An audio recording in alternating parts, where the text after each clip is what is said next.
మండలం గురువరాజుపల్లి గ్రామం నందు శుక్రవారం ఓ ప్రైవేట్ కార్యక్రమానికి హాజరైన ఎమ్మెల్యే బొజ్జల సుధీర్ రెడ్డి ఆకస్మిక తనిఖీ కార్యక్రమంలో భాగంగా సమీప ప్రాంతంలో వైద్య ఆరోగ్య శాఖ ఏఎన్ఎం డ్రై డే కార్యక్రమాన్ని నిర్వహించడంతో పాటు ఫీవర్ సర్వే నిర్వహించడం జరుగుతుంది.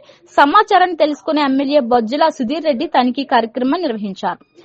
ఏమ్మా బాగున్నావా అంటూ ఏఎన్ఎం ను చిరునవ్వుతో పలకరిస్తూ ఫీవర్ సర్వేను ఎలా నిర్వహిస్తారని అడగడం జరిగింది. ఫీవర్ సర్వే ఆ యొక్క కుటుంబం ఇంటికి వెళ్లి కుటుంబ సభ్యులు ఎంతమంది ఉన్నారు, ఇంటిలో కొబ్బరి చిప్పలు, కూలర్స్, రుబ్బరోలు, వీటిలో నీళ్లు నిలువ ఉంటే దోమలు వృద్ధి చెంది సీజనల్ వ్యాధులు డెంగ్యూ, మలేరియా, చికెన్ గున్యా, బోధకాలు, టైఫాయిడ్ వంటి వ్యాధులు సంభవించే అవకాశాలు ఉన్నాయని అవగాహన కల్పించడంతో పాటు ప్రతి శుక్రవారం ఇంటి పరిసర ప్రాంతాలు పరిశుభ్రంగా ఉంచుకోవడంతో పాటు ఇంటి పరిసర ప్రాంతాల్లో మురుగు నీళ్లు నిల్వ ఉండకుండా చూసుకోవాలని అవగాహన కార్యక్రమాన్ని నిర్వహించడం జరుగుతుందని తెలియజేశారు.